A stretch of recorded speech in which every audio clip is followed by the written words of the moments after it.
Top 10 des dissonances cognitives en politique.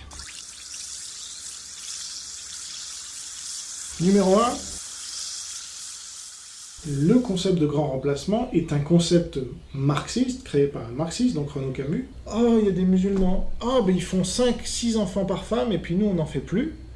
Mais c'est pas grave. La majorité des bébés s'appellent Mahomet maintenant, Mohamed. Mais c'est pas grave. On voit pas le remplacement de population, puis Renaud Camus, c'est un sale raciste. Hein. Ah bon? Donc il n'y a pas de grand remplacement, ça n'existe pas. Dissonance cognitive numéro 2. C'est un individualisme, le marxisme. Faut pas nous faire croire que c'est le libéralisme. Et on veut défendre l'individualisme. L'Occident est individualiste. C'est le libéralisme qui rend solidaire. Et c'est l'antilibéralisme qui rend individualiste. Tu es antilibéral, c'est le libéralisme qui rend les gens individualistes. En système libéral, vous êtes beaucoup moins individualiste qu'en système marxiste. Alors, numéro 3, on peut prendre Génération Identitaire comme modèle. En fait, Génération Identitaire, c'est un peu d'extrême gauche, c'est-à-dire que c'est du happening. Moi, je commence à voir les trucs.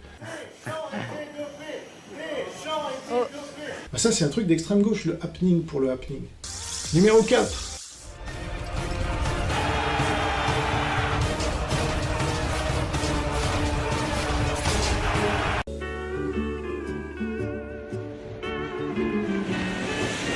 Piero San Giorgio dit si être responsable, c'est rester sur place et défendre, je ne sais pas ce qu'il faut défendre d'ailleurs. Un Charles Martel, par exemple, il n'y avait pas plus courageux. Alors quand on est responsable, on ne reste pas sur place et on vient en Polynésie, par exemple. Moi, je croyais que les héros, c'était Charles Martel, par exemple. Ceux qui me disent tu as fui. Eh ben non, je suis au front, moi, figure-toi. Par contre, je m'en tiens à distance, hein, vous avez remarqué, hein, 17 000 km, c'est pas mal.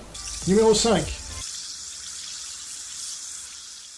Je suis cohérent, je défends la liberté d'expression. Donc arrête de donner la parole à ce gars-là. Et d'ailleurs, la liberté d'expression, c'est soutenir des gens avec lesquels on n'est pas forcément d'accord. Mais j'ai dû bloquer tout un tas de comptes là, hier soir. Ça fait 12 ans là, que je défends la liberté d'expression, quasiment seul dans ce pays. Mais chez nous, il se la ferme ce gars. Parce que j'en connais pas un qui défend plus la liberté d'expression que moi. Je pense que son émission, elle va évoluer nécessairement parce qu'elle pourra plus... au bout d'un moment, inviter des collabos, simplement pour défendre leur liberté d'expression. C'est bon, on est en guerre, leur liberté d'expression, ils se démerdent. Numéro 6. Les cadavres sont encore chauds, là. Vous avez encore le sang qui coule. Et le mec vient dire... Mais rien à faire dans un concert satanique, et si vous prenez des balles, c'est logique, puisque Satan, c'est la mort. Hein, donc voilà.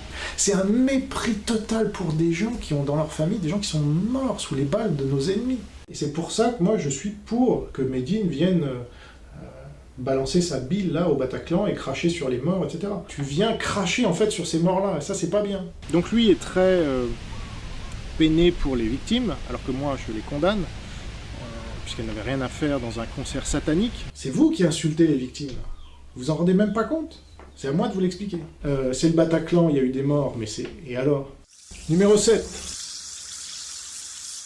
C'est des multimillionnaires. Généralement, ils ont des dizaines de millions d'euros en banque, hein, ces gens-là. Et arrêtez de cibler les riches, ça aussi, ça m'énerve, parce que les riches, on en a besoin. T'as touché assez de millions, là, c'est bon, laisse la place un peu aux jeunes.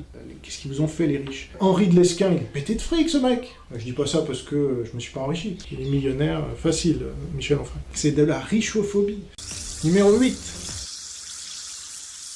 Moi, mon camp, c'est les anti-islam. Il faut pas être anti-islam, je pense. C'est une mauvaise stratégie. C'est pour ça que je suis de leur côté, d'ailleurs. J'ai défini mon ennemi, voilà, c'est l'islam. Donc tous ceux qui sont ennemis de l'islam sont mes amis. Vous allez nous dire, oui, mais ils sont anti-islam, donc ils sont dans ton camp. Ah oui, mais ça, c'est trop facile. Or, aujourd'hui, il n'y a que deux camps. Il y a les pro-islam et les anti-islam. Ça suffit pas d'être anti-islam. Désolé.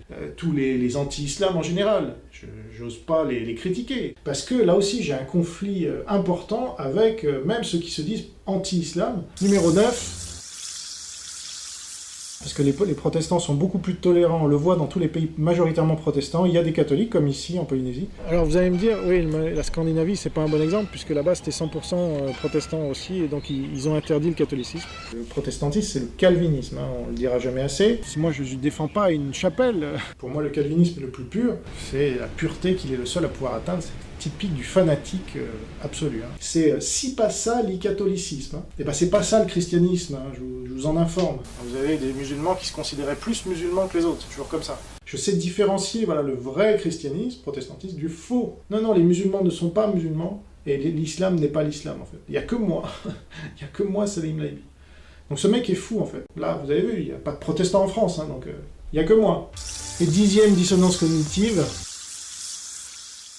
Moi, je tends les mains, là, on ne peut pas m'accuser de diviser. Je me mets des gens à dos, oui, parce que j'en ai rien à faire. Et puis, voilà, il faut qu'on avance. Moi, je tends les mains, là, je tends les mains, je fais que ça. C'est bien, je vais faire un tir groupé, là, et à la fin, il reste plus personne. Et moi, ma stratégie, elle rassemble tout le monde. Parce que moi, je vais commencer à m'en prendre à eux, un par un. Donc il faut qu'on se rassemble, qu'on parle, qu'on discute. J'entends tous ceux qui disent « Ouais, rassemblez-vous, sinon vous ferez rien ». Eh ben non, il faut rassembler notre camp. Et une majorité aujourd'hui de leaders nationalistes français sont mes ennemis. Je suis désolé, c'est comme ça.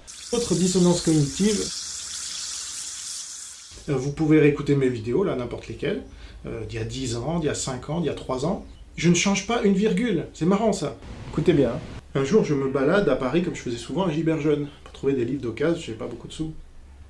Et je trouve mon livre, La Judéomanie. Je me dis tiens, je l'ouvre, et qu'est-ce que je vois? Ma dédicace à Éric Zemmour. Alors c'est marrant, quand j'ai vu ça, je me suis dit, mais ça me rappelle quelque chose. Alors voyez ce que ça me rappelle. Une personne sur internet se connecte à mon profil Facebook et m'envoie un mail en me disant qu'il avait acheté à Gibert mon livre La Judéomanie. Et il me dit, mais c'est bizarre, votre livre que j'ai acheté était dédicacé à Éric Zemmour. Donc ça, faut bien voir quand même la supercherie de ce type. Hein. Mais comment tu peux mentir à ce point et croire que bon, tu vas t'en tirer comme ça? Tu n'as pas honte?